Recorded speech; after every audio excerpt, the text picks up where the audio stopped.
This is Smart Poker Study, episode 180, Diagnosing the Leak of Losing Money When Calling 3-Bets. In last episode's Q&A, I answered 4 questions about analyzing win rates in MTTs, developing study discipline, practicing equities, and playing the player. Check it out, episode 179. It's poker study time, y'all! Thank you so much for tuning in and telling your friends. We are going to get to the poker content super quick today, but real quick first, I want to thank George Kellerman for becoming my newest patron on Patreon. I totally appreciate it, George. Thank you so very much for that support. I love creating this weekly show for everybody, and the time that I spend in creating the show, it's supported by George and everyone else on Patreon.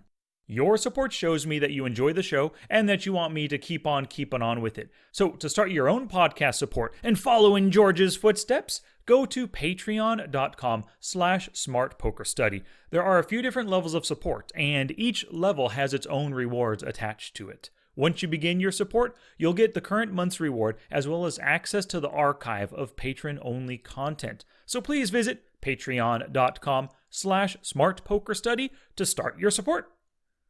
Alrighty, it is time for poker. So we're going to talk today about the first leak in my new leak plugging series. The leak is called Losing Money When Calling 3-Bets. I'm going to discuss the symptoms for this leak and how to diagnose the true issues behind it, as well as the statistics and the win rates that you must track as you work through plugging this leak. Please visit the show notes page for everything I discussed today, along with screenshots and links at www.smartpokerstudy.com/pod180. Okay, gambate!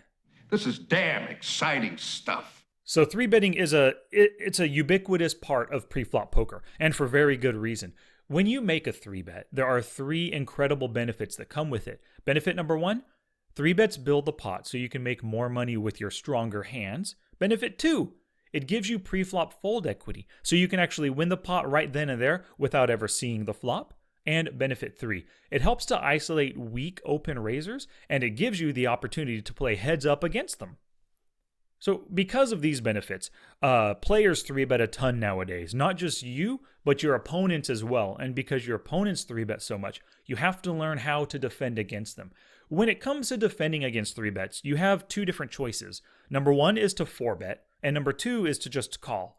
Now, many players, they 4-bet with a very small range, something like queens or better and ace-king only. So if you're one of these players who have a very small 4-bet range, these 4-bet hands, they comprise a very small part of your initial open raising ranges. So what are you going to do with the rest of the hands that you open raise with? You know, the good broadways, the pocket pairs, all the suited and the offsuit aces, or the suited connectors and the suited gappers. Now, with all of these hands, if you don't want to 4-bet, your next option is obviously to call or to fold, but we're talking about defending against a 3-bet here. So if you're not 4-betting, you're calling when it comes to defending. The thing many players don't realize is that calling pre-flop, it caps your range to weaker holdings. If you had pocket queens or better and ace-king, you would most likely 4-bet, right? Well, calling puts you at a range disadvantage in the hand. But it is a necessary evil because calling has to be a part of our strategy. We can't always raise or bet as our only plays. You've got to call sometimes. What some players do, they get into danger versus 3-bets by just calling way too often, and they see flops with weak and easily dominated hands. This pre-flop mistake leads to more post-flop mistakes. And any losses that you suffer when you make these mistakes, they're actually even more detrimental to your bankroll and to your win rates because you're involved in bigger 3-bet pots. So let's say you don't know that this is a leak of yours. Calling 3-bets is a leak. Well, there are quite a few symptoms that I want to discuss with you right now. The first is that you hate facing 3-bets and you never know how to respond. The second symptom, you don't have opening ranges set by position, and you haven't given thought to what hands are worthy of calling or 4-betting versus 3-bets. Another symptom, you know you make bad open raise and 3-bet calling decisions due to anger or maybe out of spite for your opponent. Another symptom, you constantly tag these different hands, these hands where you're facing a 3-bet. You tag them for later review because you just don't know how to respond. Another symptom, Many of your biggest losing hands occur when you raise and then call the 3-bet pre-flop. Another symptom, you click call knowing it's the wrong play in your sessions, basically just calling knowing that it's negative EV. And the final symptom, your win rate is worse than negative 300 big blinds per 100 hands over a large sample when you're raising and then calling the 3-bet. And the reason for the negative 300 big blinds, the first thing you want to do is you want to filter in your database for raise preflop and then call the 3-bet. Take a look at your big blind per 100 hands win rate. Now, you want to see it better than negative 300. If it's negative 200, if it's negative 100, if it's neutral, if it's zero, that's actually a pretty good thing. Because most people are raising about 3 big blinds per hand, right? If you fold every time after you raise, in 100 hands, you'll be down 300 big blinds. So that's kind of like the baseline. Negative 300 is a baseline. Now, if your win rate is worse than that, negative 500, negative 1,000 big blinds per 100 hands, that means that you're calling and losing even more money than if you would just raised and folded every single one of those hands. All right, so you have a few of those symptoms just mentioned, and maybe number one, you look through your database and then you see that your win rate is terrible. Well, how do you diagnose this right here? Your leak, it's not because you're just raising and then calling 3-bets. That's a necessary part of poker. You know, like I said earlier, you can't always be raising and betting. Calling has to be mixed in there somewhere in some fashion. So there must be some sort of negative EV aspect to your 3-bet calling decisions. As you go through your database and look at your hands, there are 6 different 3-bet calling aspects that you need to focus on to help you diagnose the real issues behind the leak. The first aspect, and we'll cover each of these, but I just want to list them for you right now. The first aspect is your open raising ranges by position. The second, your 3-bet calling ranges. The third, your post-flop position. The fourth aspect, your 3-betting opponent. The fifth, the reason that you made the call. And the sixth aspect, any possible mental game lapses in judgment. All right, let's break each of these down. Aspect number 1 is your open raising ranges. As you're going through the hands, go through them by position to see if you're straying outside of your open raising ranges. Some players exacerbate an open raising mistake by calling a 3-bet with a hand they shouldn't have played in the first place. As you review these hands by position, calculate how much you lost due to the poor hand choices you made. For example, out of 8 hands in the middle position, maybe 2 hands were outside of your open raising range. The losses suffered from these hands were 58 big blinds maybe. If you had just folded instead of raising and then calling with them, your bankroll would be 58 big blinds richer right now. The second aspect of calling 3-bets, it's your 3-bet calling ranges. So now you'll want to look at the specific hand that you chose to call 3-bets with. You will likely find many of them outside of your normal calling ranges. And if you do have 3-bet calling ranges, I'm sure they're mathematically sound and, they're basically positive EV, and they're based on your position and the type of 3-betting opponent that you're facing. So your 3-bet calling hands, they must be towards the top of your opponent's 3-bet range for that type of hand. For example, you don't want to call with every single ace if your opponent is only 3-betting with ace-king and ace-queen. Conversely, if your opponent is 3-betting every ace, then you can call with ace-queen or greater, maybe even ace-jack. If you call with those kinds of hands, you'll have 70% equity versus your opponent's every ace that they're 3-betting. As you review your hands, take note of non-range hands that you chose to call with and determine why you made the call. Maybe it was out of spite. Maybe the pot odds were just too good to pass up. Maybe it was a lapse in judgment. Maybe you were taking advantage of an exploitable aspect of your opponent as well. All right, 3-bet calling aspect number 3, your post-flop position. Now, position is critical in any pre-flop decision. When you're calling a 3-bet from out of position, you must have a tighter range to make up for the positional disadvantage that you're putting yourself in. You can call slightly wider when in position because you'll have more information to act upon through the streets. Go through your database with that raise preflop and then call the 3-bet filter. But you also want to add to it, saw the flop in position. Record the number of hands played and the win rate. Then run it again and swap in position for out of position on the flop. Now pay attention to the difference in the number of hands and the win rate. So what do you think accounts for any differences here? Let me tell you, when I went through my own database here, when I was in position, over 39 hands, my win rate was an atrocious negative 1,041 big blinds per 100 hands. That means I was losing over 10 big blinds per hand when I was calling in position. I was using my post-flop positional advantage to justify making terrible 3-bet calling decisions pre-flop. When I ran this filter for out-of-position calls, I was blown away. Over 23 hands, so I was calling less frequently and seeing the flop out of position. 23 hands, I was positive 590 big blinds per 100 hands. It was actually $33.91, so about 1.4 buy-ins up at 25 NL, which was great. It was pretty obvious that I am calling with tighter ranges because I'm out of position. And I'm using my better hands when I'm calling out of position to earn more money, possibly to bluff a little bit more. But just looking at the numbers right here, positive 590 out of position, negative 1,041 in position, it's a clear indication that my ranges are better when out of position. All right, aspect to 3-bet calling number 4, the 3-betting opponent. So your opponent is a critical factor to consider before you're calling a 3-bet.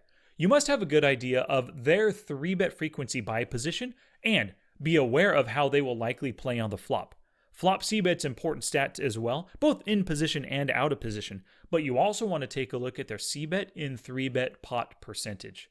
To make the best pre-flop decision that you can, you need to know what to expect out of your opponent post-flop, because this opponent has a stronger range and initiative. Aspect number 5, the reason that you called.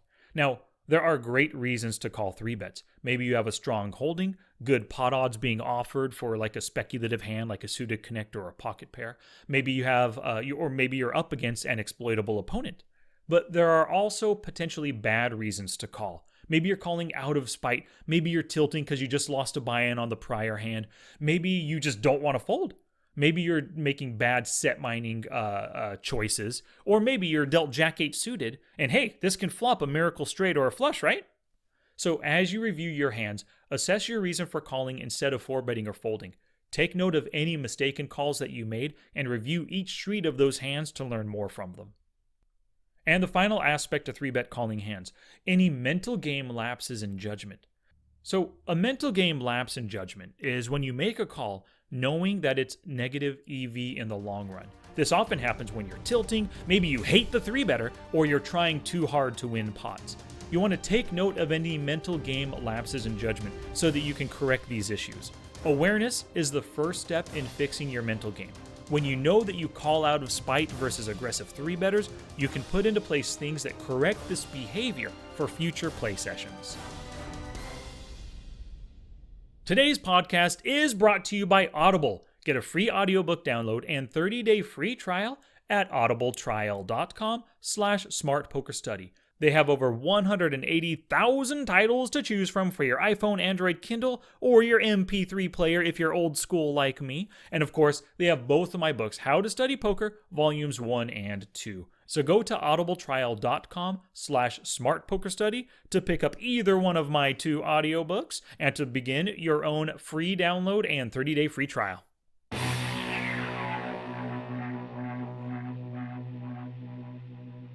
And a few shout outs today. The first one goes out to Michael Mateo. He finished his own 66 days of hand reading. He saw my videos on YouTube, and those inspired him to do it for himself. He said in his email to me that he only missed about 5 days during that 66-day stretch. But hey, that's pretty freaking killer. 61 out of 66 days. He did a ton of awesome studying, improved his game, and this is some of the other stuff that he said in his email to me.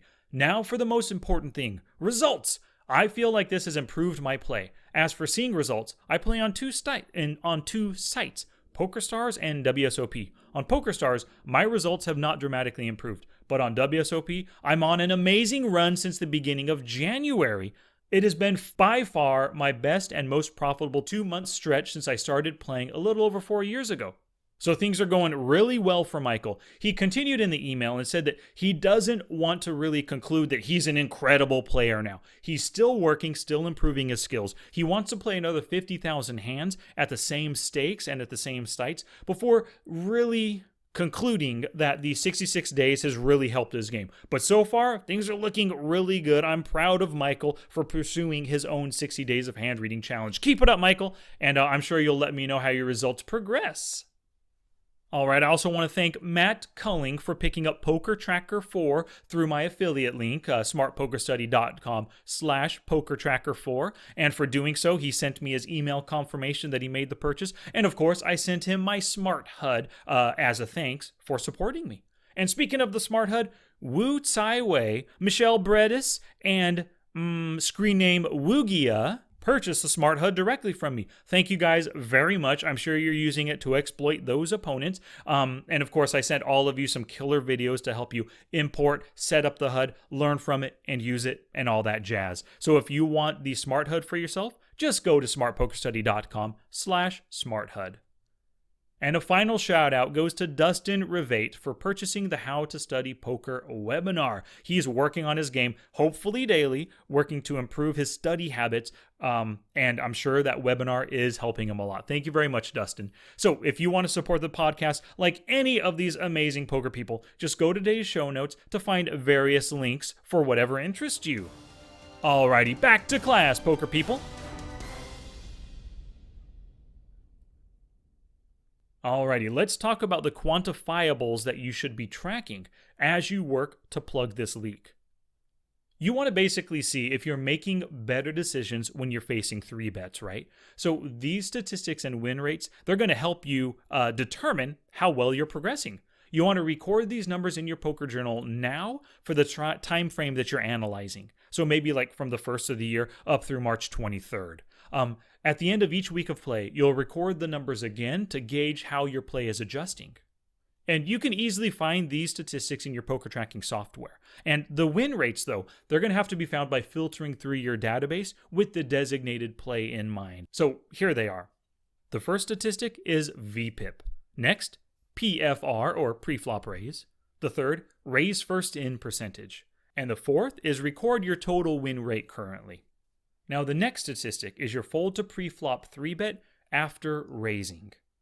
You'll also want to record the fold to pre-flop 3-bet after raising in position and out of position. The next statistic, call pre-flop 3-bet after raising. And you want to record the win rate when you're calling the 3-bet as well. The next statistic, raise and then 4-bet or greater pre-flop. And of course, record the win rate when you're making the 4-bet or greater. The next statistic, you want to record, this is like a combo set, you want to record your call flop C-bet, your call turn C-bet, and call river C-bet in 3-bet or greater pots. And the win rate when you're calling the flop, calling the turn, or calling the river in 3-bet or greater pots. And the final statistic that you want to record, fold to flop, fold to turn, and then of course fold to river C-bet in 3-bet or greater pots. Now that's a ton of statistics and win rates I just mentioned. Just go to the show notes. They're all listed right there for you to help you start your recording. And if you don't know these statistics already, you'll need to do a bit of research within your poker tracking software. To get the most out of tracking these stats, you must know their definitions, how they're calculated, and how to filter for each specific circumstance. Challenge! Here's my challenge to you for this episode. Track these quantifiables, even if this isn't a leak of yours. Just track them, because they might reveal issues that you've overlooked until now. Start with recording the quantifiables for your prior 20,000 hands or more, then track them again at the end of this week and the end of next week. Now it's your turn to take action and do something positive for your poker game. Oh, that's it now. Get out there and be somebody. Go write a book. This episode isn't complete until you head to the show notes page at www.smartpokerstudy.com/pod180. You can go over there for screenshots and links, the list of all those statistics and win rates, everything I discussed, including ways that you can support the show. Thank you so much for listening today. I'm putting out more episodes now, so make sure you enable my Alexa flash briefing skill. Just search for Smart Poker Study in the Amazon store, and you can send me an email to sky@smartpokerstudy.com. And of course, you can find me on Twitch, YouTube, Facebook, Instagram, and Twitter. Alrighty, poker people, next week in episode 181, I will continue the discussion on plugging this leak as I dive into the smart strategies for defending against 3-bets with better, positive EV calling decisions. Word of mouth is the best advertising, so thank you very much for sharing the show with other poker people. Your sharing and caring is what helps us grow. Until next time, study smart, play much, and make your next session the best one yet.